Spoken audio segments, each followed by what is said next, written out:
Welcome to the Rite Cleveland Marathon. Woo!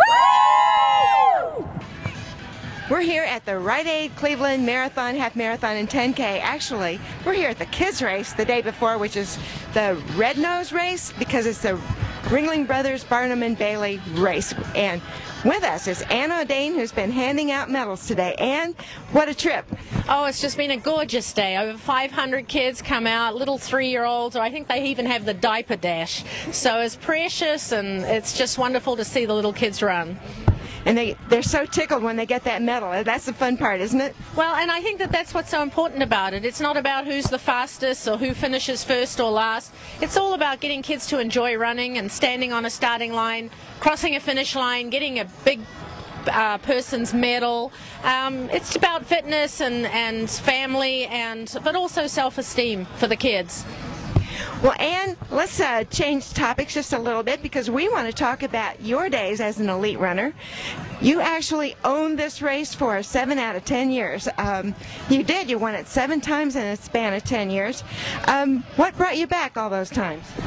Well, I think I tell this as I go around the country, and just even being involved in founding a race myself, is Jack Staff was my mentor in terms of being what I believed a race director was about, the professionalism, how he treated the elite athletes, but also how he treated the grassroots person at his event. I learned a lot from this event, and so it's a pleasure to come back and support Jack and his event, but I also learned a great deal from him. So there's that special connection with Cleveland, and a lot of it comes down to people. Well, one of the things that I think is really pretty cool is the 31:45 you ran at this race. Can you tell us the story about that exact time? Well, that was 1983, and the course was a little different then, and I came into town and Jack had his press conference, and I don't know, I always had a little bravado about me, I guess, but it was almost setting myself up for what I wanted to do, and I predicted at the press conference that I would break 32 minutes and run 31:45 to become the second woman behind Greta Weitz to break 32 minutes, and I went out that next day and I ran exactly 31:45. So Jack was quite astounded with that, I think. Well, I think anybody would be. So it was, but you know, just it was a good day, and of course, you know, you can get the wins here too, but I just nailed it, and it's what I wanted to do. I wanted to chase, and it was setting myself up really for the goal of what I was wanting to do, but I absolutely nailed it to the second. Well, to the second, that's just incredible. But you also had some pretty fast company. The folks you were running with those days are some other big names. Well, you're a big name, but talk about some of the people that you ran with then. Well, I think the era that I came through, you're talking Mary Decker Slaney, Joan Benoit Samuelson, Margaret Gross, won in the U.S. Olympic trials in 84, I believe, or no, that was Joni, 88.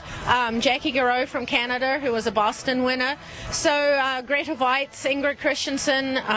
So that was the era that we had, and a lot of fast times, and a lot of those times that generation ran back in the 80s are still stacking up at a lot of these races. They sure are. And let's talk a little bit about the 10K distance. The 10K race here is really the signature race. It's the big prize money, elite athletes coming from all over the world. What does it take to succeed at a 10K? Well, I think it's a combination of endurance and speed, and there's not a lot of 10Ks happening in the nation these days. The distances have gone more to the half marathon and the marathon, because I think a lot of people are frightened by the 5Ks and the 10Ks because they feel like they have to go at such a speed that puts them in oxygen debt and feeling uncomfortable, and yes, that's true, but it's forcing a lot of people to think that the half marathon and the marathon are more comfortable because they run slower and they don't get into that oxygen debt. But to be honest, if you were to start off running, I would recommend starting at the 5K and 10Ks. They're not miserable, they're much healthier for you until you can build up the endurance and the strength to run the longer distances. So I would like to see people come back and promote the 10Ks a little bit more to get people into the sport rather than pushing them into the marathon to start off with. Yeah, I agree. The shorter distances are not getting as much ink these days, and that's kind of different. But how do you plan the end of a race when you may need a kick? How do you save some for a kick if you've got somebody in front of you? That all comes down to our training. I think that a lot of people look at the world-class athletes and watch us run, and we make it look actually very easy. We always it looks easy on camera, which is almost a problem for our sport, because people don't appreciate the speed that a lot of us are running because the camera doesn't really show it very well. We look boring, actually, to be honest. And so, but if people were understanding the mile rate that we're running, and that we've been trained to have that finish. We're trained to go the whole distance at a fast speed. It's all to do with our training, which is actually very technical, and it's a lot of hard work. So, problem is on camera, we make it look too easy. We need that sideways shot instead of in front, don't we? Yeah, we do need the sideways shots, but we do need the commentary of trying to explain to the grassroots people, the people watching, of what a 5-minute mile actually means. If they went out and got on a track and sprinted down 100 meters, in 20 seconds, which a lot of people just can't do. But that's a 5-minute 20-mile pace, and these guys, and the men are running under 5-minute miles, the women are nailing it at 5 minutes 15. If they were to explain that a lot, to get people to go to a track and just run a hard 100 meters and time themselves, 20 seconds is 5-minute 20-mile pace. They'd get an idea. That's fast. Well, Ann, one of the things I've always enjoyed about running is that back of the pack people like me can be in the exact same event as Olympians like you. And I don't think there's any other sport quite like it. No, and my statement right now is that running is the most cost-effective health care this nation could have.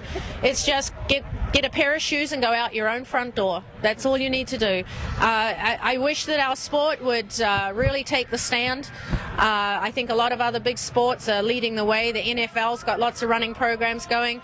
I think our sport needs to stand up and lead the way. We have 10 million people that finished a road race last year. That's a huge constituency and lobbying power in Washington, D.C. to get the PE back into the schools. And I think our sport, the leadership in our sport, needs to stand up and lead the way.